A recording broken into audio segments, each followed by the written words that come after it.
estamos en la L2, cresta ilíaca, cresta ilíaca. Entonces aquí está la cresta ilíaca, aquí está la cresta ilíaca. Entonces aquí trazamos y aquí tiene que estar la cola de caballo. Vamos a separar todo y limpiar toda la médula todito, por favor.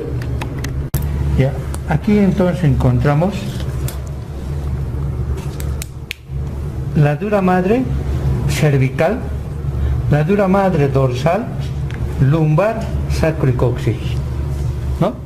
Entonces, la médula hemos dicho que comienza a nivel del atlas, ¿verdad? Y termina a nivel de la L2. Entonces vamos a hacer la punción lumbar. Vamos a hacer un simulacro natural de cúbito lateral en el paciente. Entonces ubicamos la fosa espinosa y colocamos así. Ahí está. Entonces ingresamos y aspiramos hasta líquido cefalorraquídeo, esas gotitas que ven en el espacio subaracnoideo, porque esta es la dura madre. Debajo de la dura madre el aracnoides, y debajo del aracnoides naturalmente el espacio subaracnoideo. Y estas son prolongaciones ya de la cola de caballo que está saliendo por debajo de la dura madre. Aquí está terminando en un fondo de saco. De L2 a S2 se llama cisterna lumbar, donde se encuentra líquido cefalorraquídeo, el ligamento coxígeo y la cola de caballo. El nervio espinal con su ganglio. Ahí está. Bien, ahora aquí vemos otro, sacamos.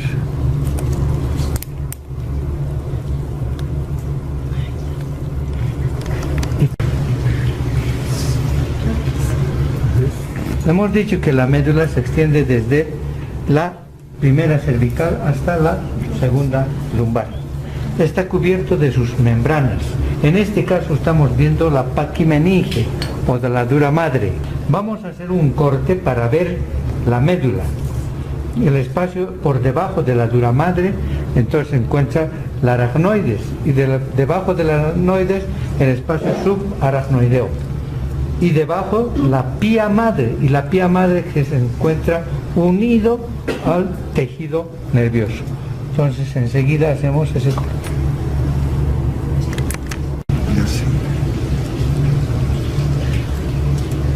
Bien, estoy cortando la dura madre.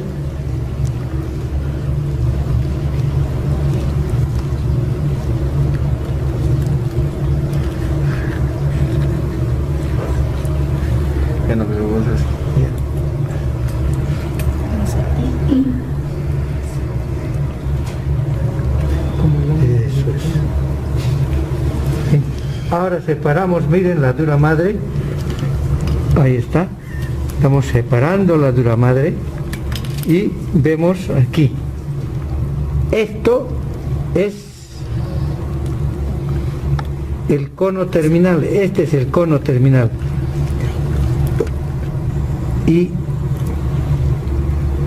esta es la cola de caballo, esta es la cola de caballo, ahí está, usted está viendo la cola de caballo. Aquí voy a rasgar la aracnoides y vamos a ver, es la aracnoides, ahí está, ¿ves?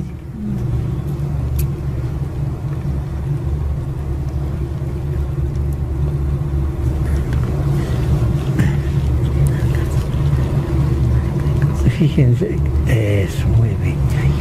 Esto es como arañitas, la aracnoides, ¿no? La pía madre es la que se encuentra pegada a la médula. Y ahí están los nervios espinales. Son los nervios espinales. Aquí está. Aquí está. Después, empezamos aquí. ¿Dónde sale? Eso. Ahí están los nervios espinales.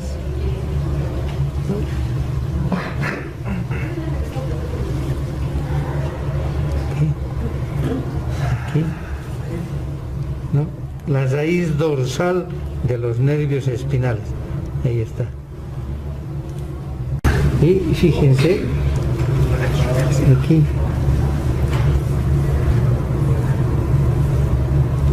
esta es la cola de caballo, o cabo de quina, formado, no asegurado bien, eso.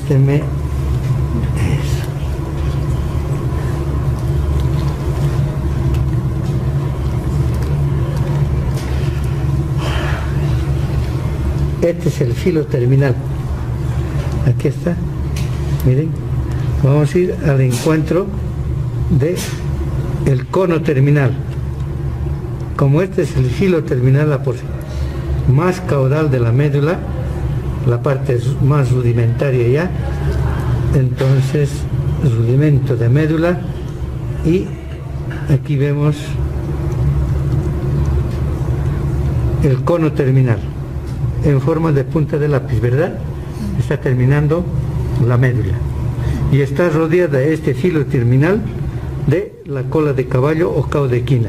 Estas son fibras que van a constituir parte del plexo sacro y del plexo lumbar. Ahí están las fibras. ¿Sí? Y todo esto es la médula espinal.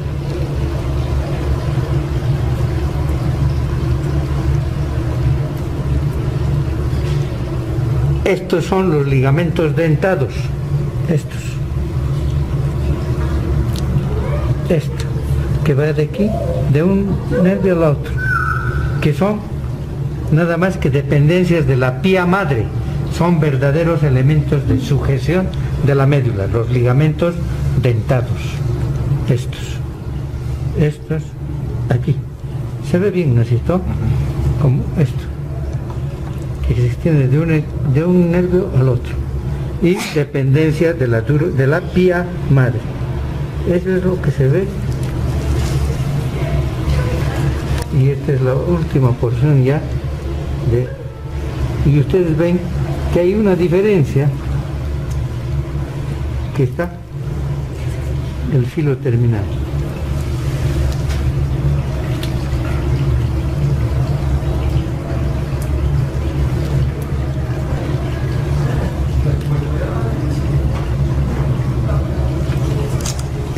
La punta del lápiz o cono terminal.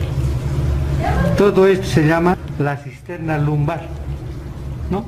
La cisterna lumbar, donde se encuentra esto, el filo, la cola de caballo y gran cantidad de líquido cefalorraquídeo. ¿Listo? Está la médula con sus membranas.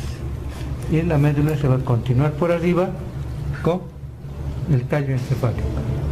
Ahí está.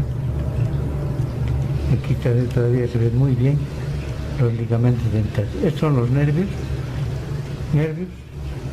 y ya hemos mostrado aquí. Vamos a ver los ganglios. Aquí está el ganglio espinal, que está unido a el nervio dorsal o sensitivo. ¿Sí?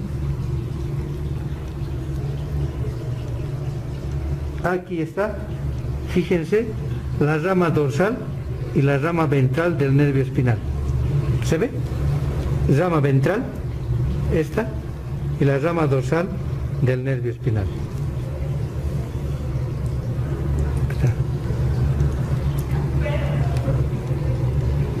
Está la rama ventral y la rama dorsal. ¿Cierto? Eso es.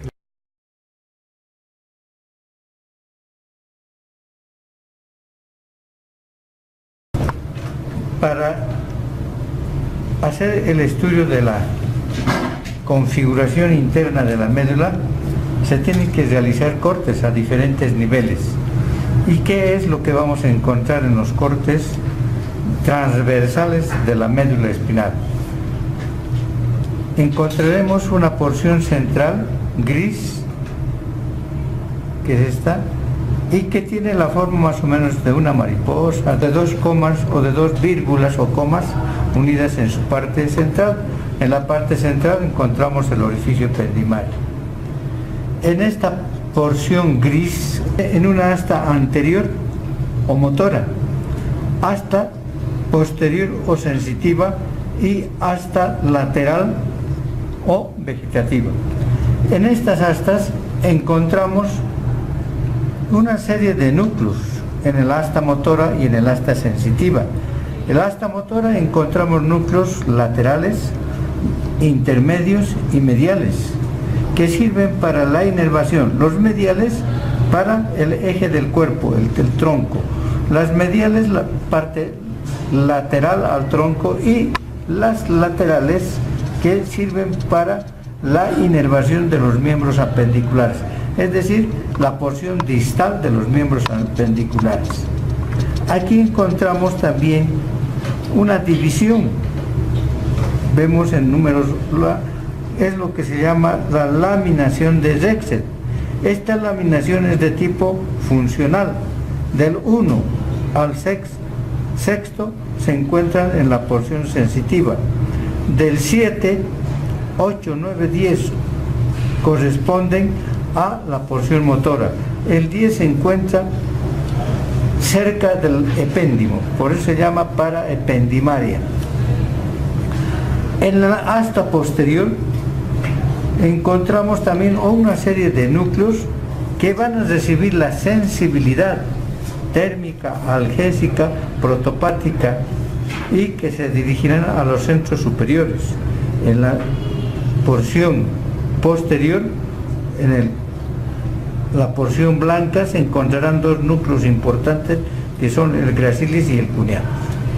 Lo que queremos indicar de que en la médula en general vamos a ver que presenta un surco ventromedial, un surco dorsomedial, diferenciándose el anterior o ventromedial porque es más ancho que el posterior, porque el posterior es un verdadero septo, y que el anterior no llega hasta la sustancia gris, de tal manera que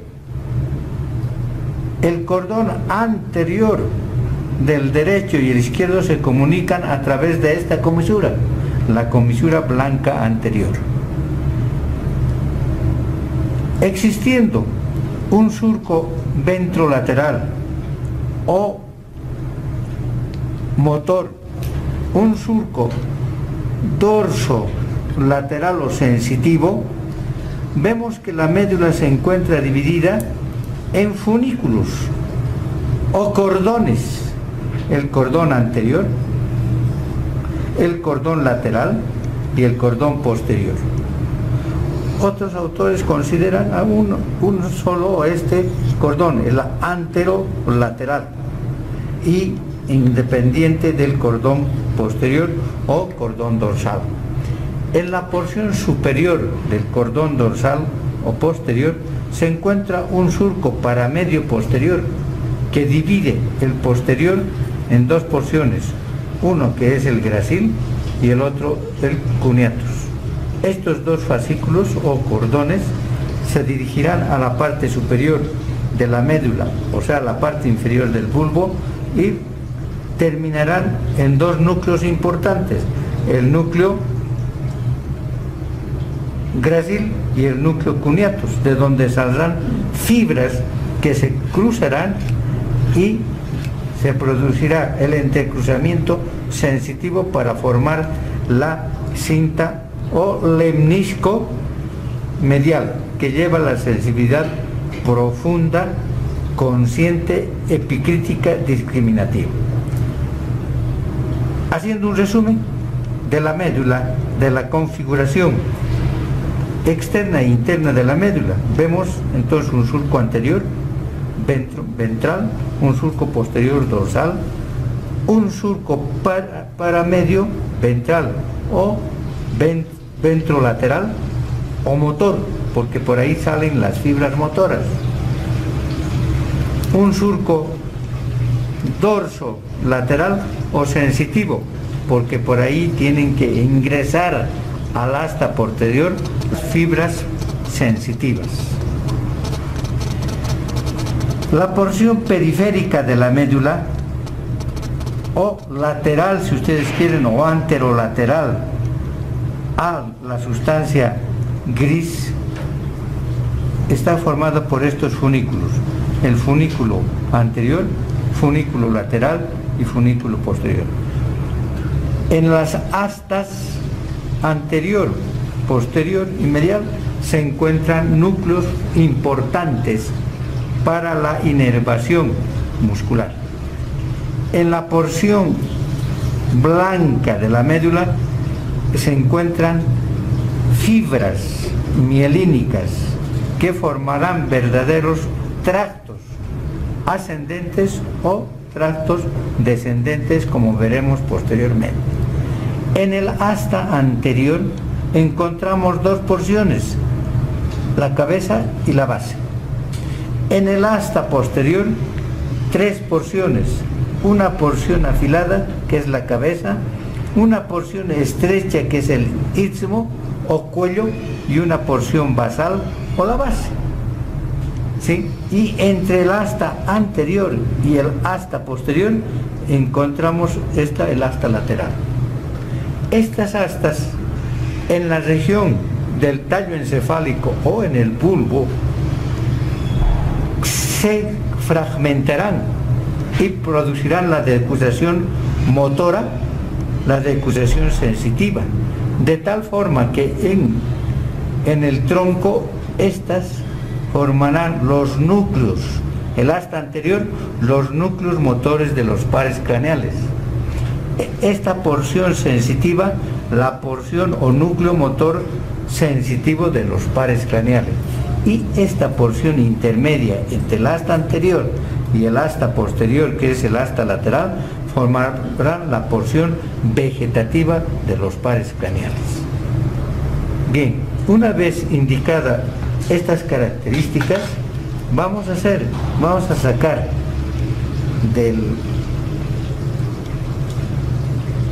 de esta maqueta, estamos sacando las astas o la porción gris. Luego sacamos el cordón posterior, el cordón lateral derecho, el cordón lateral izquierdo y el cordón anterior. En esta otra maqueta, que está por debajo de la que hemos sacado, vamos a encontrar igualmente la sustancia gris y la formación periférica o sustancia blanca, con tractos ascendentes de color celeste o azul, verde, amarillo, y los tractos descendentes que están aquí determinados o están identificados por colores rojo o rosado. Entonces decimos fibras ascendentes o sensitivas y fibras descendentes o motoras. ¿Qué fibras ascendentes importantes encontramos? Primero, el espino talámico lateral, el espino talámico anterior y el espino tectal. Estos tres fascículos o estos tres tractos, lateral, anterior y espino tectal, en la parte del bulbo o en el tallo encefálico se unen para formar lo que se llama lemniscos.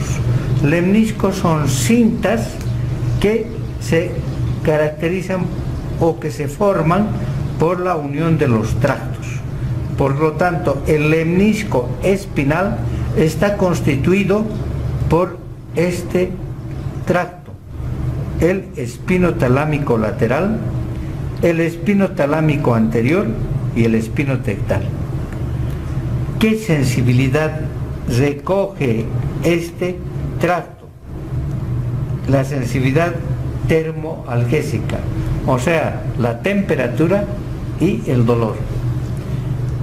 Este tracto espino talámico anterior recoge la sensibilidad grosera o sea, el tracto protopático, grueso. A estos tres lo han denominado anteriormente o antiguamente con el nombre de tracto en semiluna, especialmente al espino talámico lateral y al espino talámico anterior. De Gerin lo ha descubierto y le han dado ese nombre, el nombre de tracto en semiluna, que está alrededor del asta anterior. Otro tracto importante o otros tractos son el espino cerebeloso anterior y el espino cerebeloso posterior, o ventral dorsal, o llevan la sensibilidad hacia el cerebelo, la sensibilidad profunda, inconsciente de los músculos, de las articulaciones y de los huesos. Sabemos que el cerebelo está en relación con el equilibrio, con el tono muscular, con la postura y con los movimientos precisos. El espino cerebeloso anterior o cruzado y el espino cerebeloso posterior o directo van al cerebelo. Unos irán a la parte anterior del paleocerebelo y esto a la parte dorsal del paleocerebelo. Entonces, llevando, como dije, la sensibilidad de los huesos, articulaciones y músculos. Otro tracto que lleva la sensibilidad profunda, consciente, epicrítica, discriminativa, fina, es el fascículo primero que camina por el cordón posterior, por el cuneatus y el gracilis, y que terminan, después de hacer su conexión con el asta posterior, en dos núcleos importantes, el núcleo gracil y el núcleo cuneatus. De este núcleo, en el tallo encefálico, o de estos núcleos, salen fibras que se entrecruzan formando verdaderos arcos, ¿sí? Y que formarán el lemnisco medial, o antiguamente llamado lemnisco o cinta de Rey. Aquí tenemos entonces las fibras que vienen así y que se entrecruzan. Fibras como arcos, por eso se llaman fibras arciformes internas. Y hay otras fibras que salen de este núcleo cuneiforme que forman el fascículo cuneo-cerebeloso, que lleva la sensibilidad profunda y de los huesos, articulaciones y músculos del cuello y del miembro superior hacia el cerebelo. Es el fascículo cuneo-cerebeloso. Bien, las fibras. Hay otras fibras como la olivo o espino olivar, espino reticular, que se encuentran a este nivel, entonces, que llevan la sensibilidad y que de la parte de la médula hacia la sustancia reticular o a la oliva. Las fibras descendentes o motoras. Estas dos es la vía piramidal. Ustedes saben que la vía descendente o motora se caracteriza por presentar la vía piramidal, la vía del geniculado y la vía córtico-ponto-cerebelosa o vía secundaria o accesoria. La vía piramidal está constituida por dos neuronas, una que se encuentra en la corteza y que se dirige hacia el asta anterior, y del asta anterior entonces van a los músculos correspondientes y forman dos tractos descendentes importantes, el tracto anterior y el tracto lateral. Hoy, por la situación que ocupa en la médula, se la denomina córtico espinal anterior y córtico espinal lateral. hay que hacer mención de que todas las fibras descendentes son cruzadas. Unas lo hacen paulatinamente a medida que bajan por el tallo encefálico, y otras, como esto, lo hacen en bloque a nivel de la porción inferior del bulbo. Es el entrecruzamiento de las pirámides, que lo llaman, o motor. Esta vía córtico-espinal interviene en los movimientos voluntarios, finos, delicados, conscientes. Les he indicado que la vía descendente es la vía piramidal, la vía extrapiramidal y las vías de asociación.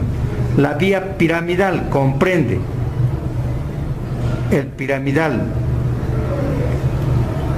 directo y cruzado, la del geniculado, que se encuentra en el ángulo de la rodilla, y la vía córtico-ponto-cerebelosa, que viene de la corteza hacia el puente y del puente al cerebelo.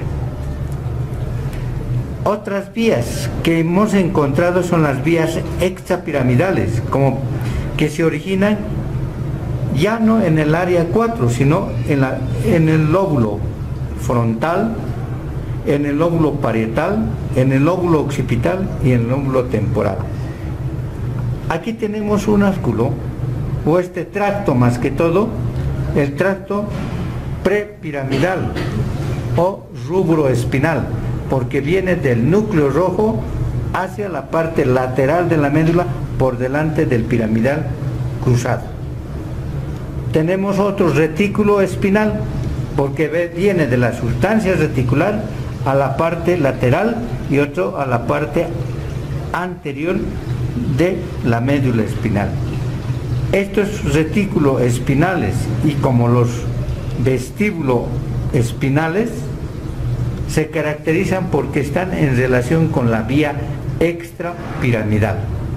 La vía extrapiramidal interviene en los movimientos involuntarios, en los movimientos de reflejo. No es como la vía piramidal. La vía piramidal, y hemos dicho, voluntarios, finos, delicados, conscientes. La extrapiramidal es inconsciente, de reflejo involuntario.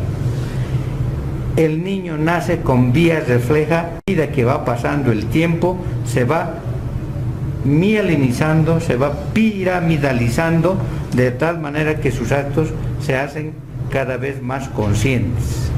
En todo movimiento, en toda actitud, nosotros tenemos la acción de las dos vías, la vía piramidal y la vía extrapiramidal. Ejemplo, al señalar cada uno de estos tractos, lo estoy haciendo con la vía piramidal consciente, fina y delicada, pero estoy con la ayuda de la cintura escapular, que está por la vía extrapiramidal. En todo movimiento, en toda actitud que nosotros tenemos, estamos trabajando con las dos vías, la vía consciente y la vía inconsciente. Igual que al caminar, movemos los brazos al caminar, entonces el movimiento de los brazos es inconsciente, pero el movimiento de los pies tenemos que tener consciente para caminar adecuadamente. Eso es en cuanto se refiere a los fascículos o las vías ascendentes y las vías descendentes. Hemos dicho que las vías ascendentes son sensitivas y las vías descendentes son motoras. Ahora, existen otras vías que no salen de la médula y son de asociación, ¿no es cierto?, que sirven para conectar un segmento medular con otro segmento. En el cordón anterolateral forman este fascículo anterolateral de la médula. Es fascículo de asociación o fundamental, lo llaman algunos autores, en el cordón anterior y lateral. En el cordón posterior vamos a ver que las fibras de asociación o fibras médulo-medulares forman este fascículo, corno comisural, como un cuernito, y están cerca de la comisura, por eso se llaman corno comisural. Y las fibras descendentes forman, a medida que van descendiendo en la región cervical, en la región dorsal, en la región lumbar y sacro, diferentes fascículos que toman diferentes formas. Por ejemplo, el semioval, que con el lado opuesto forman el centroval. Aquí, este es el triangular, el fascículo triangular, el fascículo en forma de vírgula o de coma, que se encuentra a este nivel, y el fascículo en forma de cinta. Tienen nombres propios, pero es mejor decir de acuerdo a la forma que adquieren. Los ascendentes, repito, el corno comisural. Los descendentes, el oval, desde un lado, el oval en los dos lados y semioval en un lado. El triangular, el en forma de vírgula o de coma, y la cinta periférica, el cordón en forma de cinta.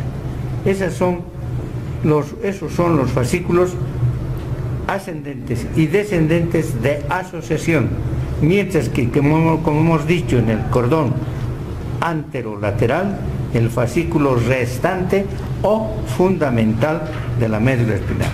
Eso es en cuanto se refiere a la constitución interna de la médula, las vías ascendentes, vías descendentes, vías de asociación.